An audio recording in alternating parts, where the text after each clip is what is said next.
Now, I believe next in line is the judicial court candidates for the 166th.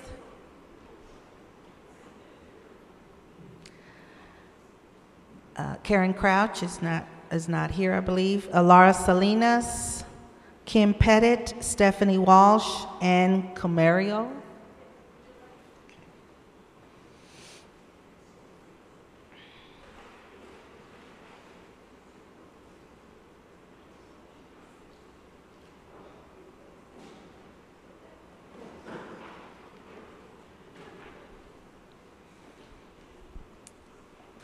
Are there any questions for judicial candidates?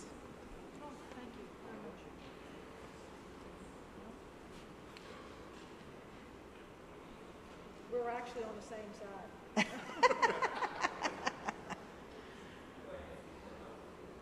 side. Okay, I'm just checking to see. Yes, if you have any questions, again, for judicial candidates, please write them out and give them to the gentleman here in blue. All right, we have Ann Comerio, right, and Kim Pettit. Okay. The others are not here. Okay. Just checking. All right, if you'd like to go ahead and give your opening statement first. Ladies first, Ann Comerio. My name is Ann Comerio. Think of the car, Camaro. That'll get you to me on the ballot.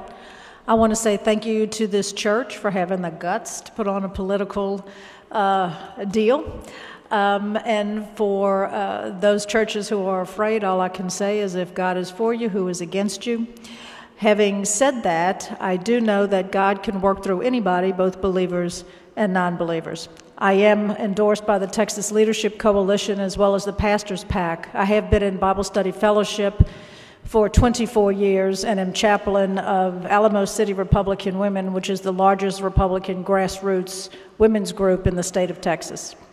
I have practiced law for 24 years, and I'm the only candidate who is published in the Texas Supreme Court. I am a law lawyer and bring much more experience than just family or criminal law to the bench. And if there's we really don't need one more family law lawyer down there. If you got a chance to get somebody with more experience. She told me to stop. I'm stopped. Okay. Thank you. Mr. Pettit? Good evening, everyone. My name is Kim Pettit, and I am also a Republican candidate for the 166th District Court. It is a civil district court that covers all of Bexar County. About 70% of the caseload that it handles is family law. That is most of what I do. I have been a lawyer for 31 years, and I have at least 5 years more experience than any of the other judicial candidates, regardless of the party. Why am I here? I care. I care that the laws be applied consistently, fairly, and as written. I care that everybody has equal access to the courts in the same opportunity to present their case. I care that things go the way they should go. That is, the law being applied as it is written, not as it may be individually or personally interpreted. I do ask for your support, and I look forward to working with you. Thank you very much. Okay, thank you. I believe we don't have any questions from the audience, but we have one here from the voter's guide. Mr. Pettit, we'll begin with you. Do you see anything about the current court system that you think needs to be improved? Yes, I do. There are several things. It's important that justice be processed in a timely fashion. One of the special things about Bexar County is that it has a presiding court system in order to randomize all the cases that are out there. By that I mean, in most other counties, when a case is assigned, it goes to a particular court and it stays there. That may or may not be a good thing. It's good in the sense that the judge is familiar with the case, but that judge may or may not have a tendency to favor or be opposed to the people involved, the issues, things of that nature, which is not the way it should be. But with the presiding court system, because it circulates in different ways, you have 1 in 14 chance that, well, I don't know the probability, but there are 14 civil district courts And we'll have a presiding judge who's going to farm it out to one of the other 13 judges. And the purpose for that is to try to make everything neutral so that there is no bias or preference one way or another by any judge. Thank you. Ms. Comerio. Thank you. What I think needs to be changed is there's a huge class of people who it is an incredible hardship for them to take off of work to have to go to the courthouse. And when they do not get paid. There's just a whole lot of that happens. In mind, I have about 6 friends who work in the construction arena, and they have to wind up taking off an entire day for a 10-minute matter, because sometimes that's what it can take down there. What I want to do is at least make the courthouse available a couple of nights, maybe just a month to start, until I can get some of the other judges to help me, and make it for the people who really have difficulty getting down there during the day, which is a lot of people. And she's getting me again. Thank you. Ann Comerio. Okay, I have 20 seconds. Ann Comerio, think of the car, Camaro, and I would appreciate it if you would vote for me. Thank you. Okay, thank you. Now, one more last question for you. Do you believe there should be a policy for judges performing marriage ceremonies? If not, why not? If so, what should it be? You better know it. The judges make personal money. The money they make from the weddings is personal money. Some of them actually stop trials and do 5 weddings in the middle of a trial, and they're putting the money in their pocket. That has got to stop. They are your servants. I hope to be your servant. I mean, if the weddings are going to take place at the courthouse, they need to happen during a judge's lunch hour, or they can get there 30 minutes early, or they can get there a little bit later, or they can make a special arrangement if nothing else works. But it's for personal money, personal funds, and it's on your time, and that shouldn't happen. Thank you. Thank you. Mr. Pettit? Judges should be allowed to perform marriages, but not where it interrupts the normal course of the daily work.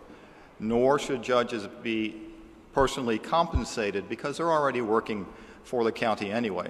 I have no objections to payment being made for the marriages, but those payments should be given to charitable organizations, perhaps at the judge's discretion, whether it be for an adoption agency or saving pets or the community justice program, things of that nature. So having the income for that, for the county or for charitable organizations, yes. For personal gain, no. But I still believe that it is a practice that is of performing marriages that should continue to be done by the judges. They are legally given that right to do so, but not at the interruption of their daily work. Thank you.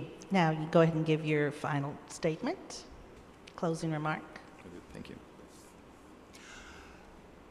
I believe that you want a judge who has certain qualities, and among those are the following. Someone who is experienced, and I've been a licensed attorney for 31 years. Someone who is dedicated to provide service. Someone who is fair. Someone who is knowledgeable. Someone who is honest and ethical in their personal life as well as in their professional life. It's important that the laws be applied as they are written, because if they are not, then you do not have any courts that work the way they should. And if those courts don't work the way they should, then there is no justice, because you don't know what's going to happen. And if there is no justice, there is no freedom. And that's what our land is based upon, is freedom and the laws to be free. But those laws need to be followed as they are written. My name is Kim Pettit for the 166th District Court.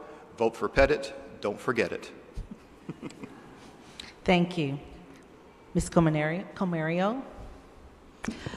Yes, you do need someone who is fair and knowledgeable, and I am all of the above, but more importantly, you need somebody with the guts to make a decision. I go in that courtroom all the time, and I'm told, you know what, I'll take it under advisement. 4, 5, 6 months pass, and I never get a ruling. In one instance, the judge even got off the bench, and I still never got a ruling. And so I've got guts. I'm the first one in this race. I was the one who got in against the 20-year incumbent who decided to get out when I got in. I'm the only candidate who has actually sought and obtained judgments against lawsuit abusers, some to the tune of 6 figures. I am the only candidate who has sought and obtained reprimands against activist judges. I am the only candidate who has published, not only in the Texas Supreme Court, which is quite an honor because they only take cases important to Texas jurisprudence. They took mine and I won it. I'm also published in courts, appellate courts across the state of Texas. I'm in the business of applying the law and the facts. Okay, I got to stop. Ann Comerio, think of the car, Camaro. Thank you. Thank you very much. Thank you for coming this evening. Appreciate it.